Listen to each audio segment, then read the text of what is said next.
Bonjour tout le monde, bonjour, bonjour. Merci d'être avec nous encore pour cette belle capsule qui s'en vient, encore sur la Bien sainteté. sûr. On parle de nous là, quand on parle de sainteté. Oui, oui, effectivement, que nous sommes même Saint au-delà. Nous Yvan. sommes des esprits saints. Ouais. Je préfère l'Esprit Saint que le Que Saint Yvan. Saint-Esprit. Non, non, Saint, parce que là, faut pas. Je mentionnais d'ailleurs, lors de la dernière capsule, de l'importance de ne pas être idolâtre. On peut être aimé, on peut être apprécié, on peut être reconnu, c'est pas dans ce sens-là. Je parle, là, tu sais, de dire, OK, je me connecte. Écoutez, on est tous connectés les uns avec les autres, les uns dans les autres. Hein. Nous sommes tous un là, en éternité. Et c'est ce que nous sommes en train de reconnaître présentement. Reconnaître ce qui nous sommes à l'intérieur de nous pour pouvoir reconnaître l'autre dans ce qu'il est. Au lieu de regarder par la forme, on regarde par l'informe, c'est-à-dire par ce qu'il contient à l'intérieur. L'information que nous avons à l'intérieur de nous, c'est bien au-delà d'une forme quelconque, hein, parce que cette information est universelle.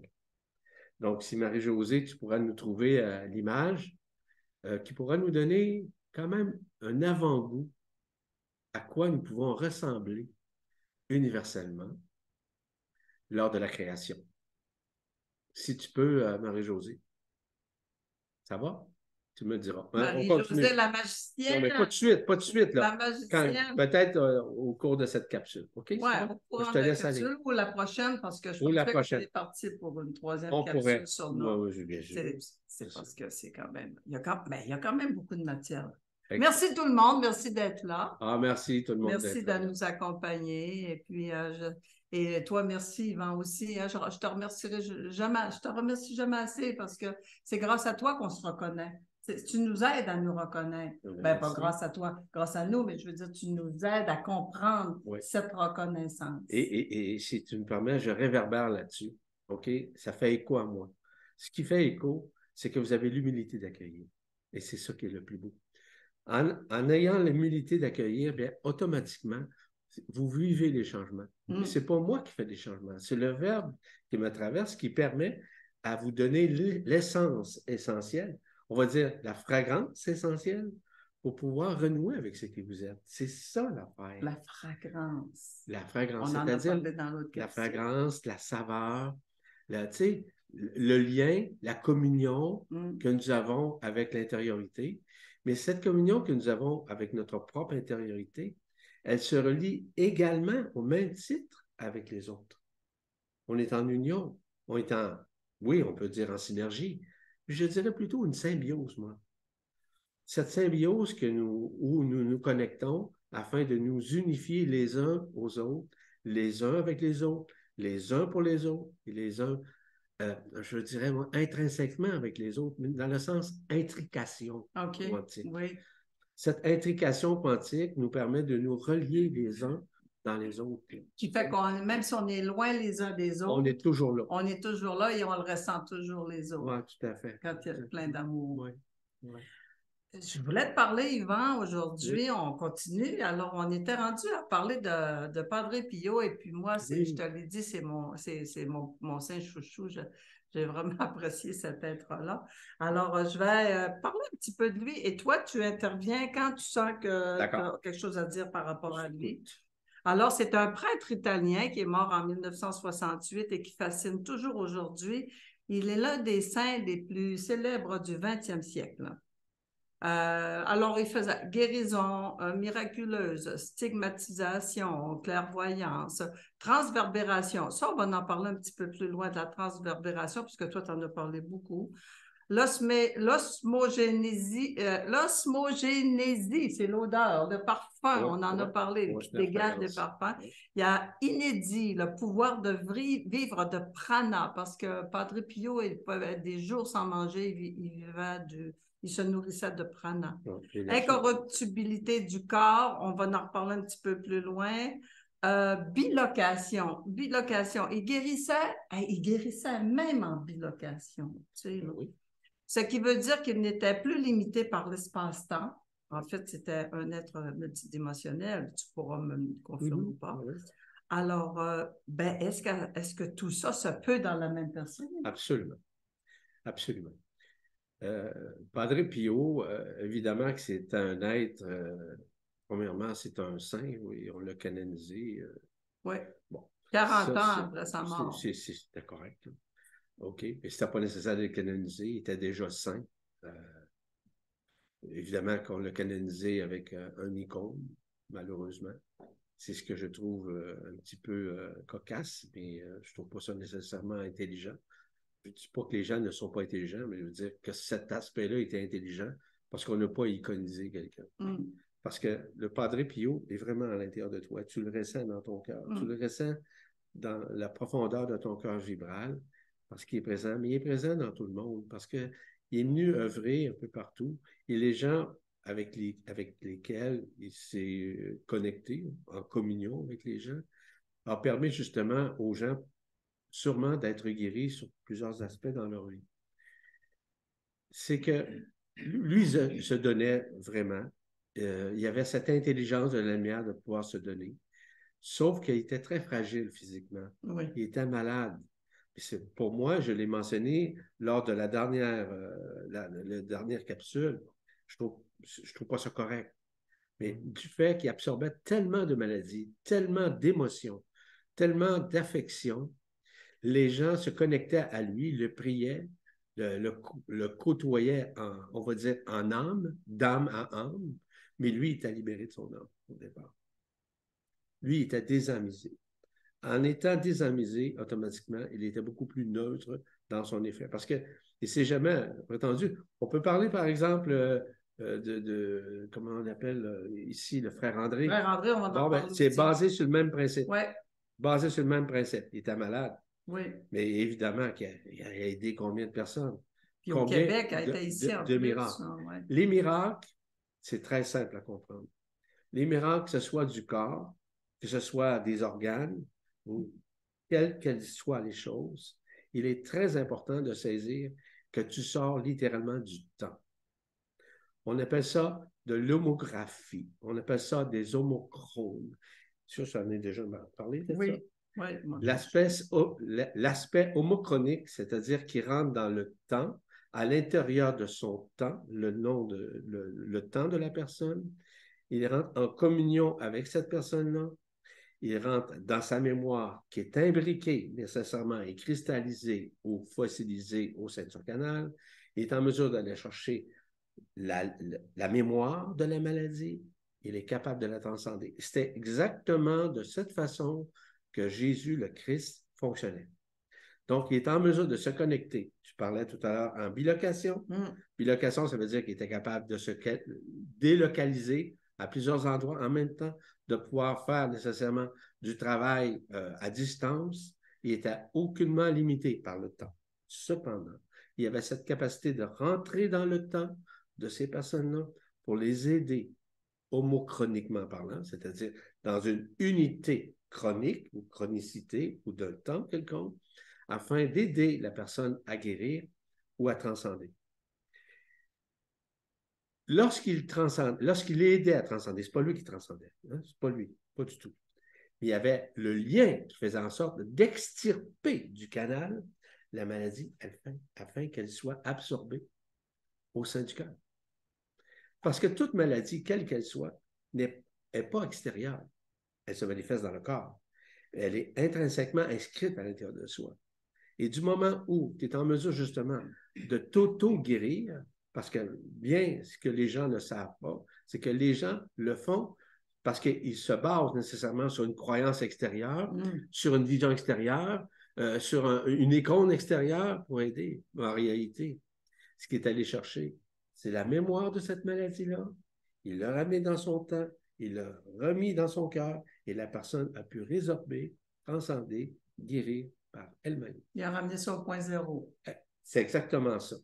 Il est arrivé au point zéro. Automatiquement, lorsqu'on arrive au point zéro, c'est un point de neutralité.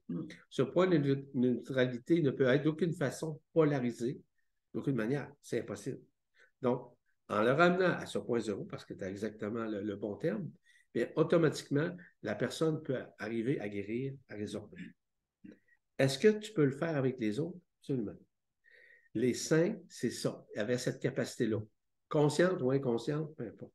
OK. Tu sais, il portait dans sa main, on disait, des stigmates. stigmates. Mais ce n'est pas un stigmate, c'est une maladie, ça. Parce que, tu sais, ils disent les stigmates du Christ, je suis désolé. Le Christ, là, pour votre information, n'a jamais été crucifié par les mains. Il a été crucifié par les Par poignets. les poignets, OK. Puis j'ai une photo de C'est Padre pas pareil. Pio, on va la présenter. Oui, ça, c'est Dans le une milieu de ça. cristallisation d'une maladie en attente. Oh my God, hein? C'était pas du tout ce qu'on pensait. Non. Oh, on va en parler. Écoute, Ouais. et je peux continuer? Ah oui, OK, bien sûr. on continue. Alors, Padre Pio, en 2008, soit 40 ans après sa mort, le corps de Padre Pio a été exhumé. Et là, c'est la stupéfaction. Son corps a été retrouvé pratiquement totalement intact dans son tombeau, à 40 ans après sa mort. Et en plus, ce qui est impressionnant, c'est qu'il n'a jamais été embaumé, il n'y a eu aucun soin avant. Okay. Puis son corps est resté intact. Mm-hmm. Le Vatican a fait cette exhumation en direct à la télévision le 3 mars 2008. Okay. Et ben, c'est ce qu'il disait, qu'il n'avait pas été embaumé, qu'il n'y avait eu aucun soin. Le corps est retrouvé dans un état de très belle conservation, en particulier ses mains. OK, ses mains et dont les stigmates de la passion du Christ ont disparu. Quand ils l'ont c'est la guérison, la transcendance de la maladie qu'il avait. Là, il n'y avait plus c'était une maladie. Alors, Karine Au centre de sa main, là? Oui, oui. Si on a une image, là, l'image, on va la... Oh, ben oui, Marie-Josée, peux-tu nous présenter l'image de Padre Pio? On voit comment il était beau. Alors, moi, je l'ai trouvé beau, là. Et puis, on a après l'image du stigmate dans sa main. En attendant que Marie le mette, là, ouais. On dit qu'il a porté les stigmates du Christ pendant 50 années et il avait aussi une stigmate au thorax. Il portait des gants pour les cacher. Quand on fouille dans les photos, on les voit, ces stigmates-là, mais il a porté ça pendant 50 années. C'est long, là, 50 ans avec ça, là. Alors, il a eu beaucoup de maladies, comme tu as parlé tout à l'heure. Tu vois là, on voit que dans une de ses mains, ta main droite. là. Oui, c'est ça. Donc, toi, tu dis que c'est une maladie, ça. Absolument. OK. Parce que le Christ, premièrement, ce n'est pas un stigmate relié à d'autres qu'on voit que c'est au niveau du poignet. Oui, OK. OK, parce que le Christ a été crucifié au poignet. En passant, pour votre information, je veux une parenthèse, le Christ, là, sur la croix, pour votre information, c'était pas le Christ, c'était un hologramme du Christ. Un hologramme. Ah, c'est un hologramme du Christ. Donc, il n'a absolument pas souffert. Il n'a aucunement souffert, 0 plus une barre. OK. Bon. C'est un hologramme bien fait en colline, là, parce que va dire que... On était en avance sur le plan. Quand ils ont inséminé Marie, Isis Marie, c'est pas transgénérationnel, ça, là. Hein? C'était issu directement de la source centrale et de l'absolu, là, quand on parle du Christ. Quand on parle de Jésus, là, Yeshua, là. C'était pas n'importe qui. Là. Non, c'était pas n'importe qui. C'est le plus grand initié qui est passé sur la Terre. Puis qui a ouvert des voies fantastiques. C'est ça. As-tu la photo aussi, Marie, là, de Padre Pio? Juste son visage était tellement beau. Regarde. Regarde ses yeux, là. Très humble. Ah, mon Dieu, beau sourire. C'est un très beau personnage. Oui, on le sent dans l'humilité, hein? C'est une belle personne. C'est un grand être. Un des plus grands êtres qui est passé sur la Terre. Écoute, il est incroyable. Mais lui, je dis bien inconsciemment, il œuvrait avec le supramental. OK. Il était vraiment dans le supramental. C'est-à-dire qu'il était sorti vraiment du mental. OK. OK? Il n'était pas assujetti au subconscient. Le subconscient, c'est lui qui arnaque. Hein? C'est lui qui mystifie la conscience. Oh, le subconscient, tu vas voir qu'on va en parler. Ben, je vous dis une affaire, tenez-vous bien là, au cours des prochaines semaines, des prochains mois, mes amis, que quand vous allez entendre le subconscient, vous n'avez jamais entendu comment la réalité du subconscient, comment il est fabriqué. Je vais tout expliquer ça de A à Z et de Z à A. OK? Et surtout lors du stage, mais aussi on va avoir l'occasion d'échanger pour expliquer c'est quoi la mécanique. Donc, lui, parce que pour faire ce qu'il avait à faire, bon, il m'a donné un exemple. Quand je parle, pensez-vous que c'est mon âme qui parle? Non, ce n'est pas mon âme. Non. Je sais que ce n'est pas mon âme. Ce n'est pas ma mémoire. Je n'ai pas de mémoire. Je suis amémorial. Donc, c'est mon esprit qui communique en moi par le Verbe. C'est ce qu'il faisait. Parce que le Verbe qui se fait chair, regardez la liaison, vous allez comprendre. Le Verbe qui se fait chair se fait aussi physiquement, mais se fait également éthériquement chez l'être humain. Lui, sa réalité, qui n'était pas une pensée. Les gens pensent que les gens pensent, mais lui, il ne pensait pas. C'était la neutralité de l'esprit qui traversait par le Verbe qui se fait chair afin d'aider la personne à guérir. C'est-à-dire d'aller extirper la mémoire de la maladie, de pouvoir la pénétrer au sein du cœur, puis automatiquement, la personne vivait une transcendance, une guérison, soit automatique ou singulièrement hypothétique à un certain temps. Okay. C'était une hypothèse à ce moment-là, savoir combien de temps c'était pour prendre. Il y en a, c'était automatique. Hein? Donc, oui, il y avait cette capacité d'être en plusieurs locations. On parle de bilocation, mais bilocation, c'est-à-dire d'entrer en contact, en communion avec la personne. Mais il était capable de le faire avec plusieurs personnes à la fois, en se connectant aux âmes des personnes. Parce que qui contient la maladie? C'est l'âme. C'est l'âme. Ouais. Donc, tu sais, les gens là, idolâtrent l'âme, etc., etc. L'âme est ici, c'est un circuit qui permet de vivre l'expérience dans la matière et cumule toute l'énergie et la lumière. Mais cette âme-là habite le corps, elle habite le sang, elle habite aussi le canal. Donc, la transcendance, elle a cherché dans le canal l'énergie de cette maladie, X, Y, Z, quelle qu'elle soit. Il est en mesure justement de l'extirper et de le ramener dans le cœur afin que la personne puisse résorber. C'est exactement ce qui m'est arrivé à moi. Okay? Cette transcendance que je n'ai jamais demandé, parce que j'avais lâché prise, quoi que ce soit, j'ai laissé l'esprit œuvrer. Puis, moi, je n'étais pas en contact avec lui, là, ou avec quiconque, de toute façon. J'étais en contact avec mon propre esprit. Puis j'avais, je pense, l'humilité d'accueillir à ce moment-là. Okay. Ça a marché. J'ai guéri tout de suite. Dans l'espace de cette semaine, j'étais guéri totalement. Écoute, on te dit qu'on t'enlève au moins 60% de ton estomac, entre 40 et 60%. Puis 7 semaines après, c'est réglé. C'est résorbé. C'est résorbé. En tout cas. Ben, c'est ça. Ben, pour nous, c'est ça ce qu'on appelle un miracle. Pour nous, ouais, c'est ça. C'est d'ailleurs ce que le chirurgien m'avait dit. Il dit, dans notre langage à nous, on dit pas, vous êtes un miraculé, monsieur. Ouais. Félicitations. C'est beaucoup. Non, mais c'était ça. En toute humilité, j'ai accueilli cette guérison-là parce que je devais être avec vous. Oui. Voilà ce que j'ai à faire avec Dominique. On avait besoin de toi. Cette rencontre systémique. Oui. Alors, ben écoute, je ne répéterai pas tout ce qu'on a dit au niveau de ça, mais il avait aussi... Mais c'était supramental.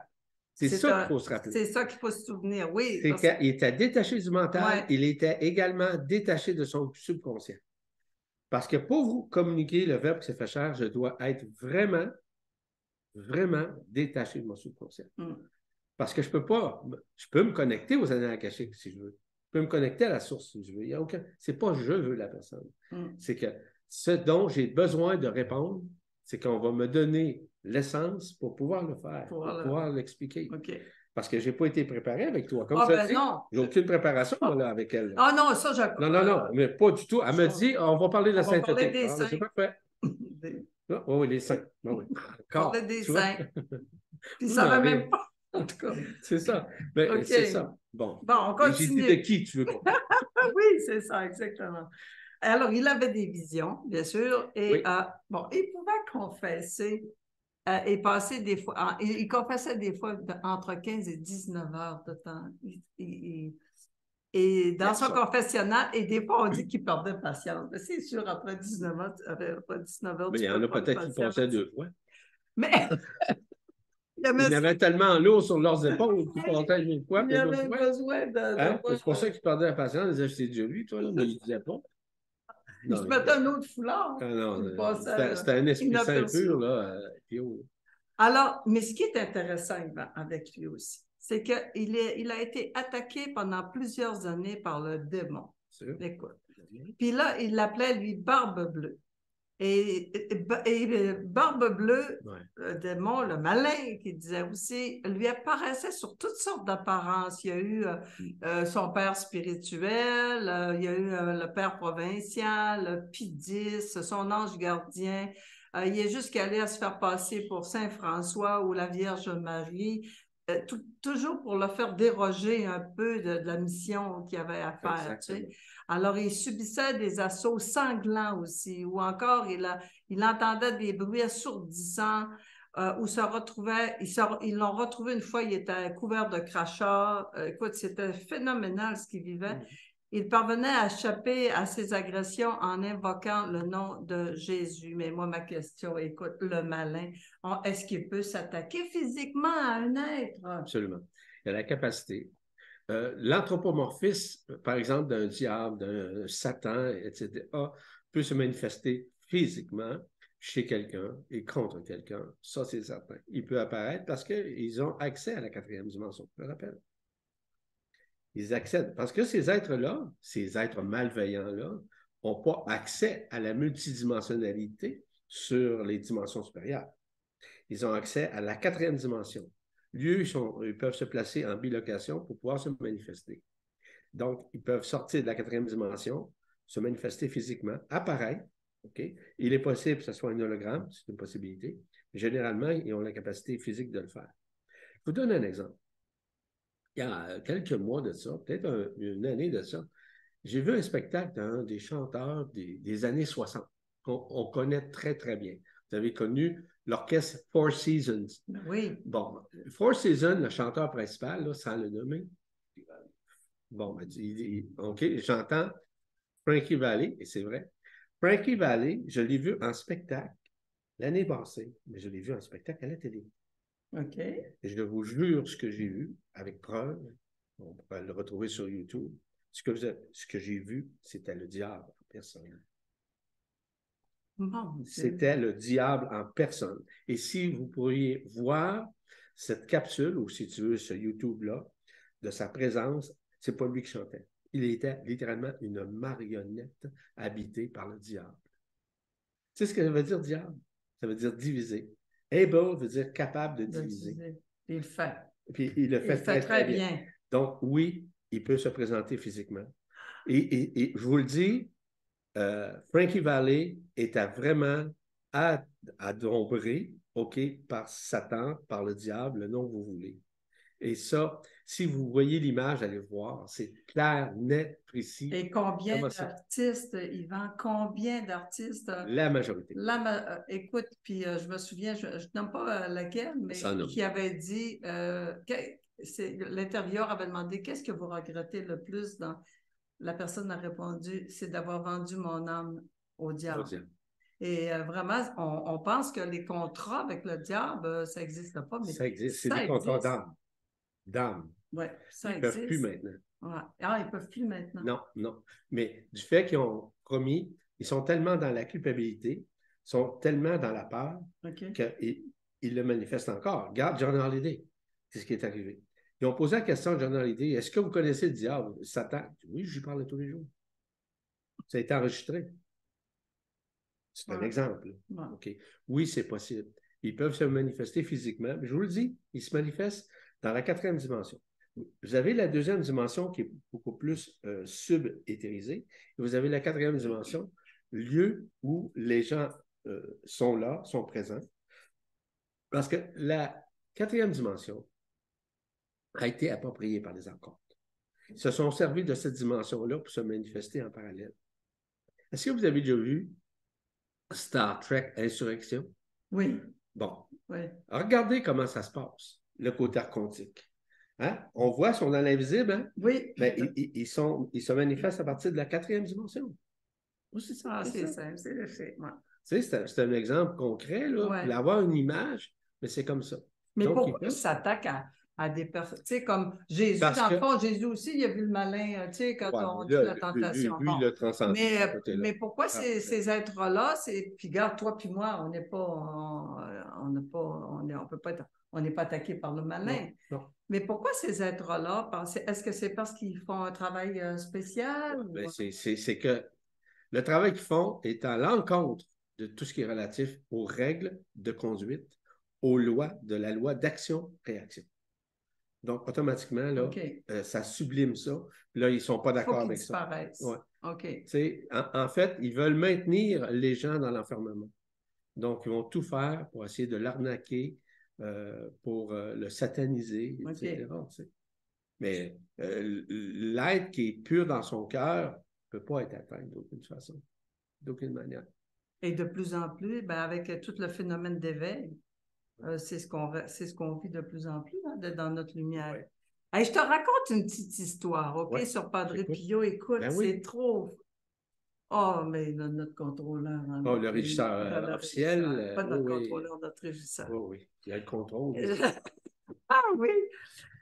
Écoute, l'abbé Pierino. Pierino, c'était le directeur spirituel de Padre Pio. Il se trouvait auprès de Padre Pio un jour où Satan se fit l'auteur de la provocation dont le directeur de conscience rend ici témoignage.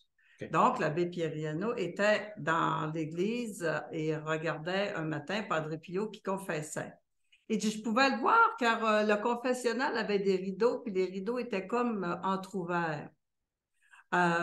Il ne voyait pas complètement, mais il voyait assez pour savoir qui était là. Les pénitents, eux, attendaient, ils faisaient la queue pour aller se faire confesser.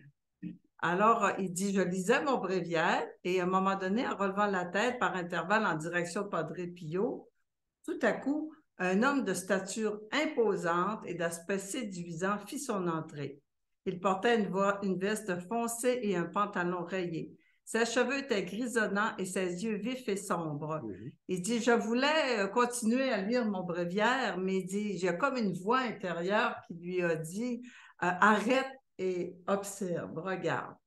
Alors, voici que l'homme, sans attendre son tour, il n'attendait pas, lui, à la queue leu-leu, il est parti puis s'est dirigé directement vers le confessionnal et il s'arrête devant l'ouverture des rideaux et pendant que les pénitents sortaient du confessionnal, pour lui, cet homme-là, il s'est avancé devant Padre Pio et il se campa devant lui de sorte qu'il m'en cachait la vue.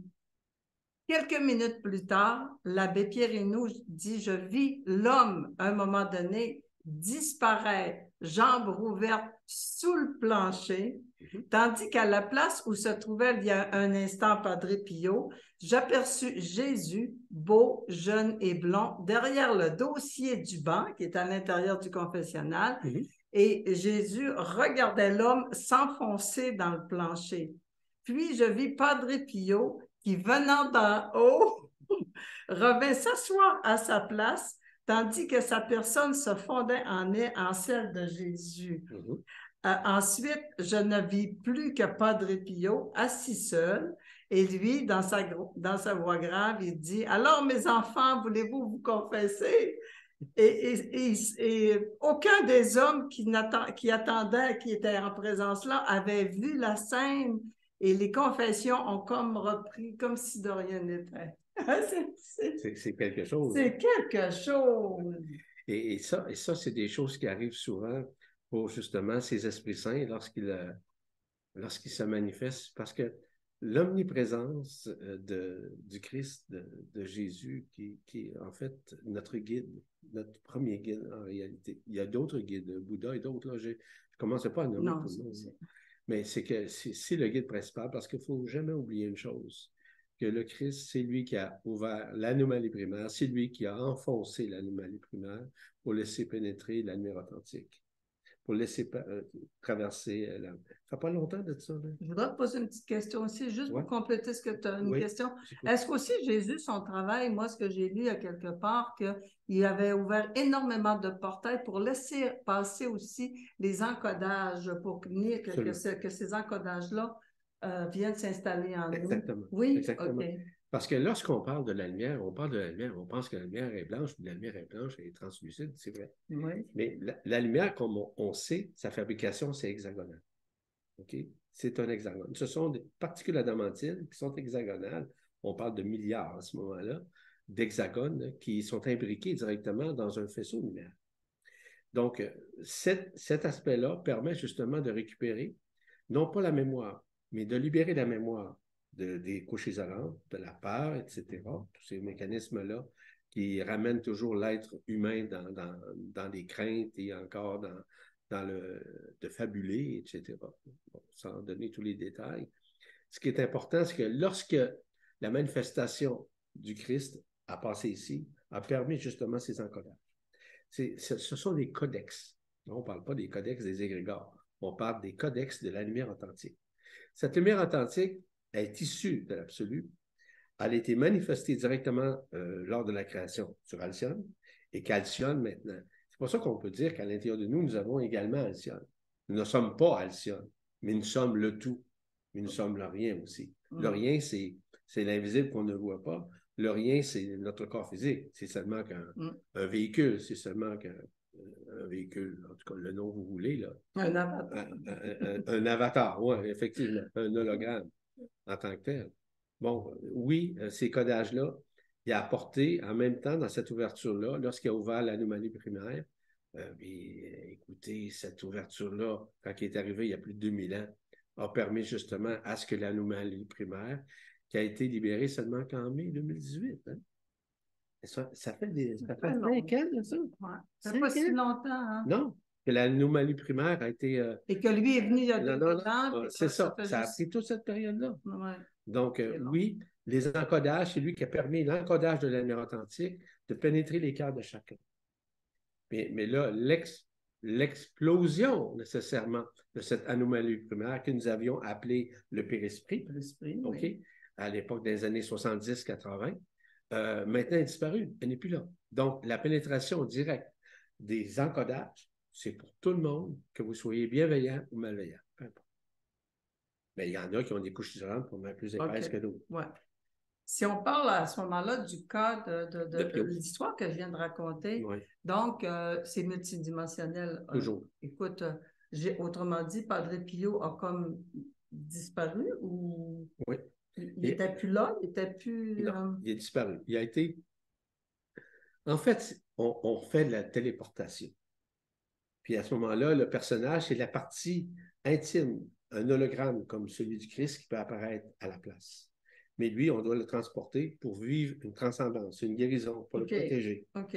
Comprends-tu? Donc, l'image du Christ qui apparaît, c'est très, très bien. Alors là, l'image du Christ est arrivée, et puis après, si tu me permets, je vais te donner un exemple parce que j'ai eu beaucoup de témoignages. Les gens, par exemple, quand je fais un stage en ligne, quoi que ce soit, voient, et ça, on a des preuves, c'est enregistré, ça, qu'il apparaît à travers les gens, moi, mais en Christ. Je ne me prends pas pour le Christ. Nous sommes tous Christ. Oui. Et ça, on a des enregistrements. Mais il y a une manifestation. Il y a une manifestation qui se fait. Ça veut dire qu'il se manifeste à travers nous. Okay. Donc, c'est l'image qui vient nous adouber à ce moment-là. Et le diable, que lui, a rentré, ça, c'est un hologramme qui a rentré dans le c'est un hologramme, mais il est rentré en 4e dimension. Il est retourné dans sa 4e dimension. OK.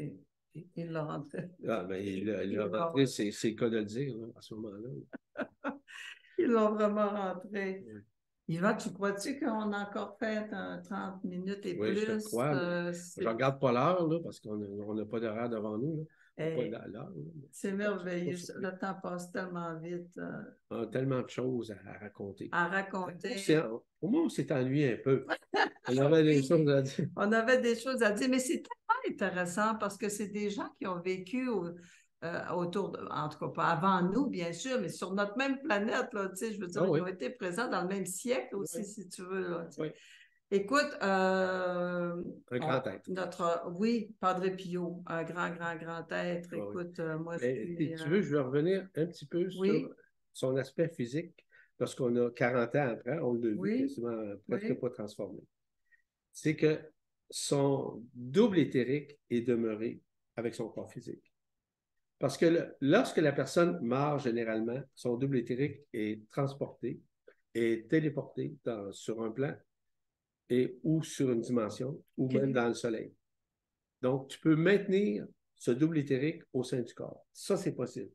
Dans son cas, c'était nécessaire pour avoir une preuve vivante de sa présence. Oui, parce que ça a surpris tout le monde. Ouais. Son visage avait été touché un peu, mais on lui a fabriqué un masque de cire pour être capable, après ça, justement, de le présenter, parce que ça, l'Église catholique sont bien forts là-dessus. Là, on va en parler un peu plus loin, là, mais sont vraiment forts là-dessus, de présenter le corps des saints et aussi de les éviscérer sur des organes et tout ça et en faire des reliques. Hein. Un peu comme le cœur du frère André. On va en parler, le cœur du frère André et tout ça.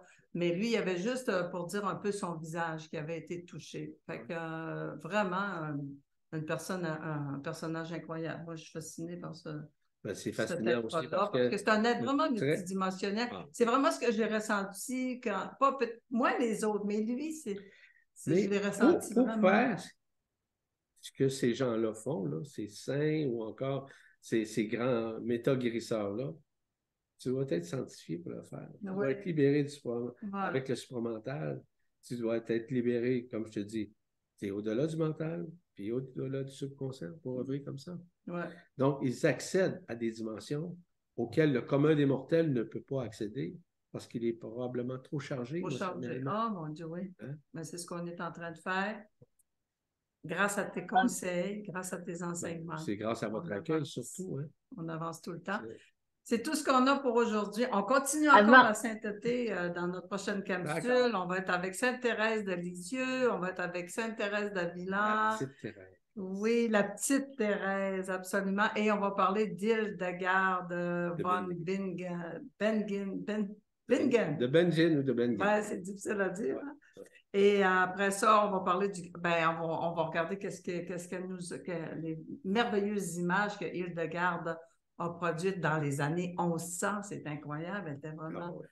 Et au Québec, ici maintenant, on a deux saints qui ont été canonisés. Alors, on en reparlera. Alors, merci beaucoup encore une fois. Merci d'être là et on se voit une prochaine capsule. On continue la sainteté. Au revoir. Merci. Bye.